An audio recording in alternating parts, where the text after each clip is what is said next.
आइए जानते हैं आज के कुछ प्रमुख अंतर्राष्ट्रीय खबरों को। पहले एक नजर आज की हेडलाइंस पर। धनखड़ की जीत से ज्यादा मार्गरेट की हार के चर्चे, 2 बिंदुओं में जाने कहां हुई चूक। जेडीयू ने आरसीपी सिंह के साथ वही किया जो आरजेडी ने लालू यादव के करीबी के साथ किया था। अमेरिका में मनदीप कौर को मारते उसके पति का वीडियो वायरल, बेटियां पिता से मां को नहीं मारने की करती रही गुहार। पीएम मोदी ने बढ़ाया रेसलर पूजा का हौसला, फैन हुआ पाकिस्तानी जर्नलिस्ट, अपने नेताओं पर उठाया सवाल। इसरो के सबसे छोटे रॉकेट SSLV की लॉन्चिंग फेल, ऑर्बिट तक नहीं पहुंच पाया सैटेलाइट। पत्नी का मर्डर, 5 लाख में सुपारी और 1 लाख एडवांस, शूटर से बोला पति, बाकी पैसा बीमा के 35 लाख मिलने पर। महंगाई के खिलाफ आरजेडी का हल्ला बोल, तेज प्रताप ने चलाई बस, बगल वाली सीट पर थे तेजस्वी। रेलवे अपने हर कर्मचारी को देगा तिरंगा झंडा, वेतन से वसूलेगा 38 रुपए। आमिर खान की लाल सिंह चड्ढा ने अक्षय कुमार की रक्षाबंधन को छोड़ा पीछे, एडवांस बुकिंग में अभी तक कमाए इतने करोड़। कॉमनवेल्थ गेम में छाए बाल गोपाल, सिल्वर जीतने के बाद प्रियंका गोस्वामी ने खिंचवाई तस्वीर। पश्चिम बंगाल के पूर्व राज्यपाल जगदीप धनखड़ देश के अगले उपराष्ट्रपति होंगे। शनिवार को हुए चुनाव में उन्होंने विपक्ष की उम्मीदवार मार्गरेट अल्वा को मात दी है। लोकसभा और राज्यसभा के कुल 725 सांसदों ने वोट डाला था, इनमें 15 वोट रद्द कर दिए गए हैं। कुल 710 वैध वोटों में 528 वोट जगदीप धनखड़ को मिले। वहीं अल्वा के पक्ष में 182 वोट पड़े। इस तरह से धनखड़ ने चुनाव जीत लिया। नतीजे आते हैं, प्रधानमंत्री से लेकर सभी केंद्रीय मंत्री, विपक्ष के नेता, राज्य के मुख्यमंत्रियों ने धनखड़ को बधाई दी। हालांकि कुछ समय बाद ही उनकी इस जीत से ज्यादा मार्गरेट अल्वा की हार के चर्चे होने लगे। जनता दल यूनाइटेड के पूर्व राष्ट्रीय अध्यक्ष और पूर्व केंद्रीय मंत्री रामचंद्र प्रसाद सिंह की सियासी तकदीर पर फिलहाल खतरा मंडरा रहा है। जेडीयू में कभी नीतीश कुमार के बाद सेकंड मैन माने जाने वाले आरसीपी को पार्टी से निकल जाने पर मजबूर कर दिया गया है। यह मामला कुछ ऐसा है जैसा 17 साल पहले आरजेडी में हुआ था। तब लालू यादव के बेहद करीबी और सबसे विश्वास पात्र कहे जाने वाले रंजन यादव के साथ जो हुआ, जेडीयू में आरसीपी के साथ भी वही हो रहा है। पापा ना मारो, 32 साल की मनदीप कौर को बेरहमी से मार रहे उसके पति रणजोधपुर सिंह को उनकी बेटियां अपनी मां को मारने से रोकने की कोशिश कर रही है, लेकिन उन छोटे हाथों में इतनी ताकत कहां कि वह क्रूर इंसान को रोक पाए। बच्चियों की चीखें हवा में गूंजती रह गई और वह दरिंदा मनदीप को मारता रहा।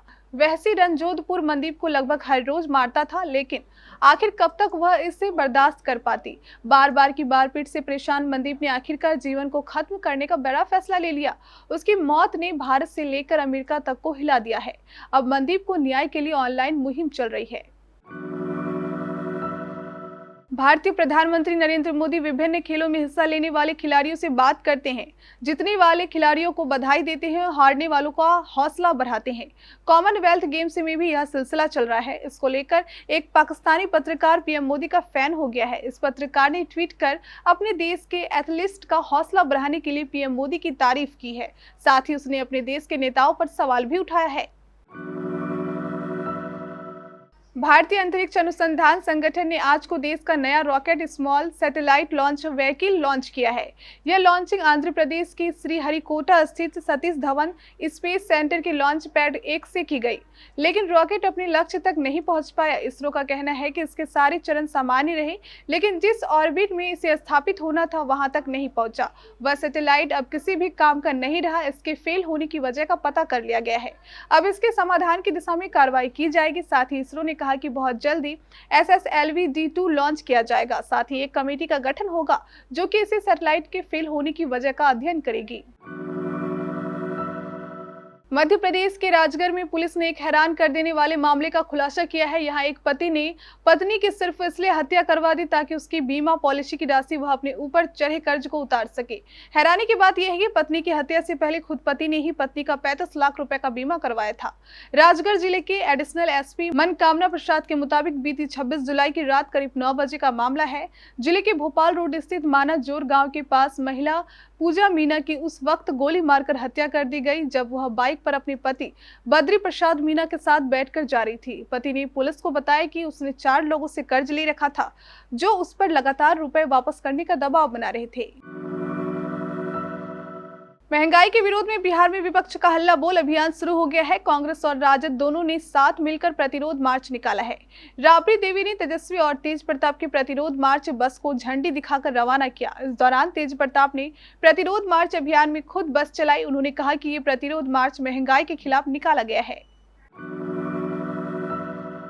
स्वतंत्रता दिवस से पहले 13 से 15 अगस्त तक हर घर झंडा अभियान योजना का क्रियान्वयन होगा और प्रत्येक रेल कर्मी अपने घरों पर राष्ट्रीय ध्वज फहराएंगे।